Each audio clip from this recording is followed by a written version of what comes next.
we're going to do 5.5 and 5.6 today. So we already know that is a radius. This is a diameter.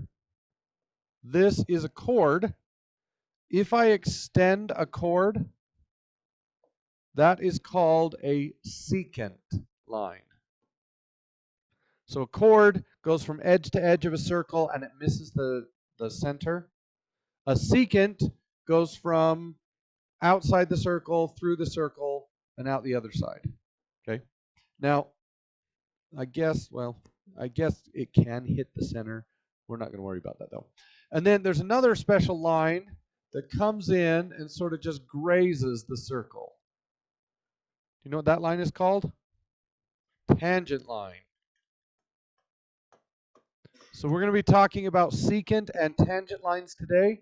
One thing you need to know, if you connect the intersection of a circle and a tangent line, that angle is always 90 degrees. Okay, can you remember that?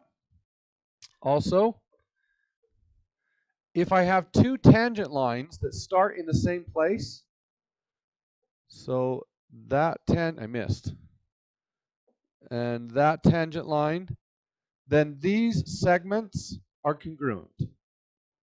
So if you have a tangent line, two tangent lines that start at the same place, the distance from that point to the circle on both tangent lines is the same. Okay, that's pretty easy. And then there are a couple formulas that are harder than that. So let's say I have two secant lines, and they create, let's make this a little bit bigger. So they create a big and a small arc.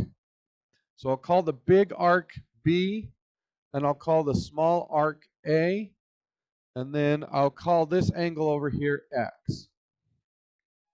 Okay, how big is angle X? Well, the measure of angle X is equal to the big arc minus the small arc divided by 2. The measure of those arcs. All right? So if this was 80 and this was 30, how big would X be? 80 minus 30 is 50, and 50 divided by 2 is 25. Okay? What if I told you that angle X was 20 and A was 25? How big is B? Well, 20 is equal to B minus 25 over 2. So we're going to times by 2 is 40, and then add 25, and I get 65. Easy enough, right? Now, when you look in ALEKS, it's going to give you 3 different formulas. So this is 2 secant lines. The same is true if you have 1 secant line and 1 tangent line. So X, A, and B, the formula is exactly the same. X is equal to B minus A over 2. Actually, they say 1/2 B minus A. All right? Well, what if you have 2 tangent lines? So X, A, and B, it's still true. Same formula. X equals B minus A over 2. Okay, can you remember that? One more formula you need to know for today. What if we have 2 secant lines and the intersection is inside the circle instead of outside the circle? Well, I create a B and an A, And then both of these would be angle x. They're vertical, so they're going to be congruent. Right? What is this formula? It's very similar to the last one, but instead of taking the difference, you take the sum. So x is equal to b plus a over 2. If the intersection is outside the circle, the formula is b minus a over 2, the big one minus the small one divided by 2. If the intersection is inside the circle, then it's b plus a divided by 2. All right. In the first problem, you're just going to be naming tangent lines, secant lines, and chords. That one's easy. All right.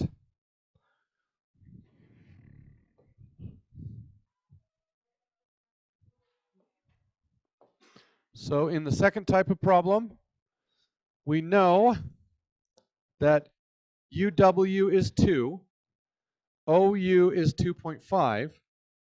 How big is OV? So I want the radius of this circle.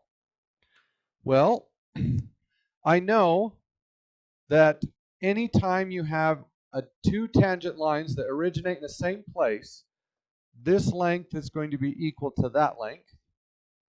I also know that all tangent lines create a right angle with the radius. So we essentially are left with this triangle, 2.5, 2, and x. So x squared plus 2 squared equals 2.5 squared. Subtract 2 squared. So 2.5 squared minus 2 squared is 2.25. And then we take the square root of that. We're going to get 1.5. Easy enough. Okay. There is a slightly different version of this where they tell us this is 2 and this is 3. How big is that? Well, I know that this is equal to that, so I can put 2 over here. And then I just get 2, 3, and x. 2 squared plus 3 squared equals x squared. So that's 4 plus 9 is 13 equals x squared. So x is just the square root of 13. That one should be really easy. You just need to remember that anytime you have one point from which two tangent lines originate, those two segments are congruent. Okay. All right. Here we are told that KL, so this arc here, is 106, which means this angle, which is a central angle, is also 106. So that takes care of this one. Okay. It also wants to know LKM. So I'm going to draw a bigger version of this. It wants this angle here. Well, I know this angle is 106. How am I going to find LKM?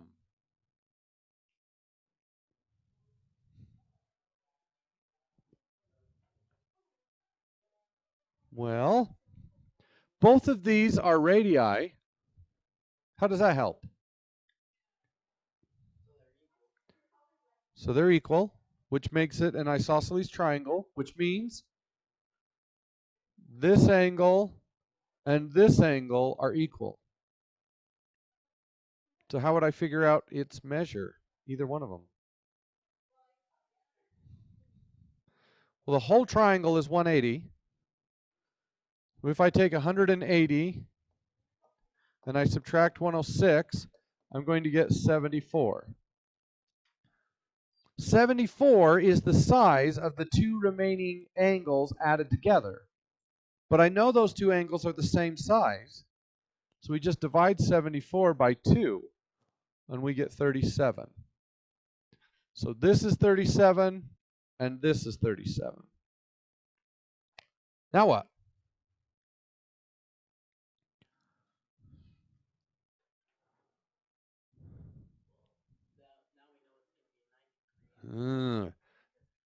This is a tangent line. And anytime a tangent line intersects a radius, it creates a right angle. So this is a right angle. So 90 minus 37 is going to be 53. That's it. All right.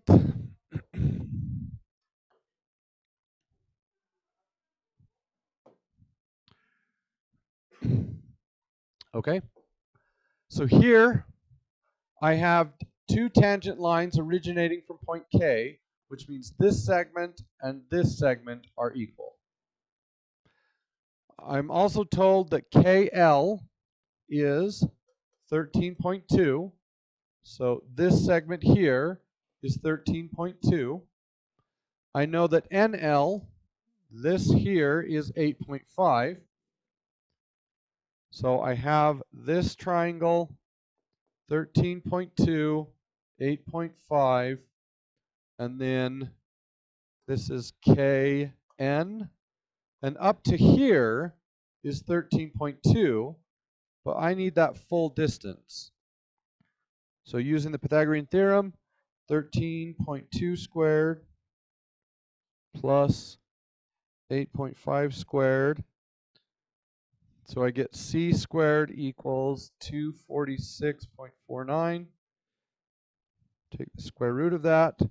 The whole distance is 15.7.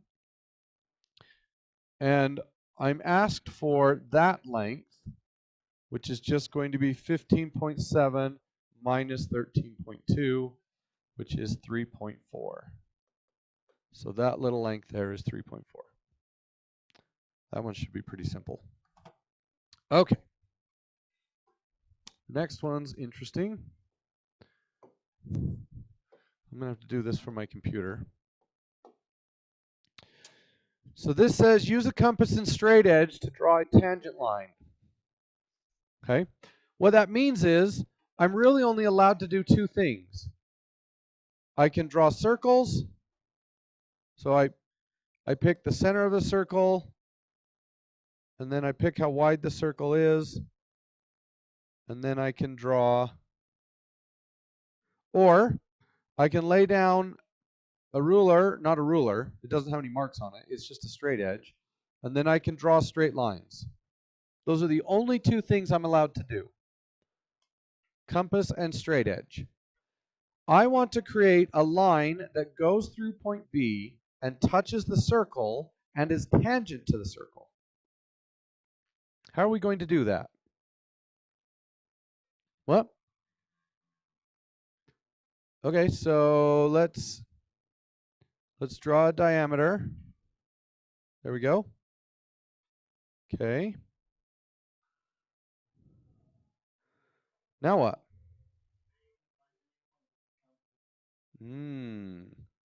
So midpoint of what?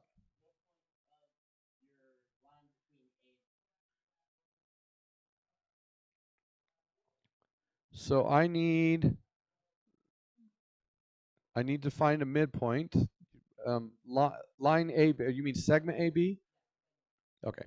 So if I connect the compass from point A to point B, oops.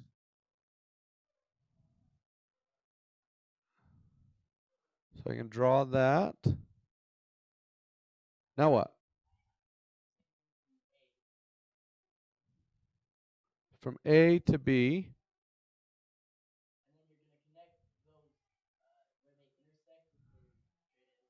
Oh, so now I can draw this, and that it tells me that the middle from A to B. And now I just need to connect this to this.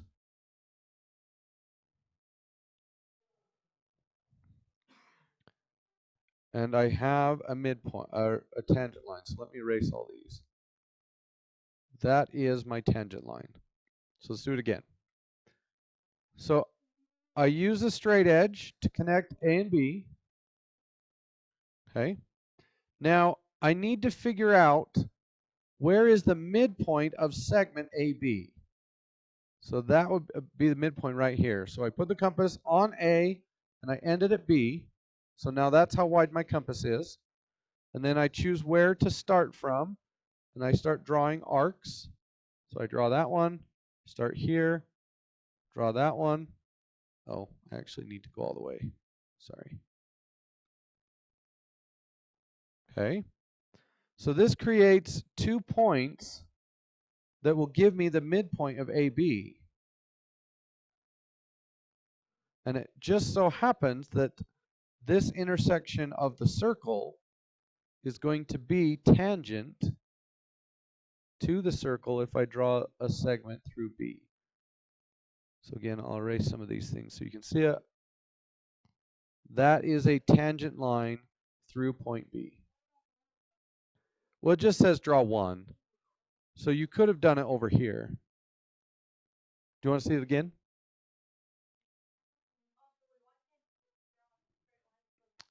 Oh, that's a good question. Why can't we just do this and say right there?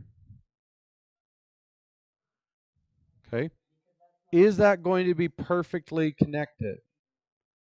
Ooh, be careful. Use both the compass and ruler to construct your answer.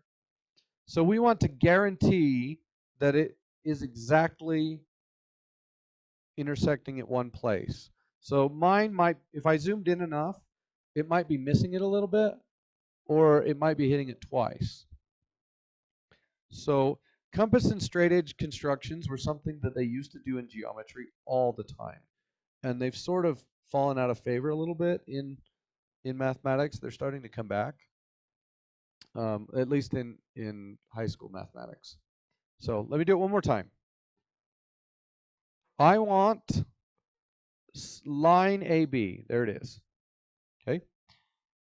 So I need to create the midpoint of this segment and then extend it out. And where that midpoint touches the circle, that will create a 90-degree angle from a radius to a segment through B. So I use my compass. I want to start at point A, and I want it as wide as point B. So now my compass opening has been determined. So now I just need to draw the circles. So one of the circles starts at A and goes through B, and the other one starts at B and goes through A. Okay? And now I can connect these 2 points and draw my line. Okay, and then I'm just going to show you. I'm going to get rid of this. And now this line is exactly tangent to the circle, and it goes through point B.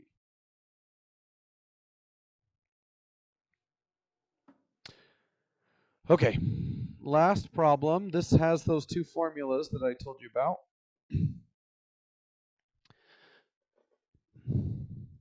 So the formulas, if the intersection is outside the circle, the formula is x equals b minus a over 2. So that is the big arc, and then this is the small arc. So here it tells us that arc VW is 167. Arc VX is 79. How big is angle X? So X is 167 minus 79 over 2. So 167 minus 79 divided by 2 is 44. So this would be 44. Okay. What if I told you that this angle was 21 and this angle was 100? Let's do 22. How big is this arc? So 22 is equal to 100 minus A over 2. So times it by 2. 44 equals 100 minus A. Subtract 100, and I get 56. Negative 56 equals negative A. So A would just be 56. Okay. If the intersection is inside the circle, then the formula is x is equal to b plus a over 2. So this would be b, this would be a. Oh, wait. Yeah. And then both of these are x. So SUT is 63. PR is 71. So 63 is equal to 71 plus A over 2. So we double this. That would be 126 equals 71 plus A. Subtract 71, and I get 55. So as long as you know the formulas, those problems are super easy. Okay, get to work.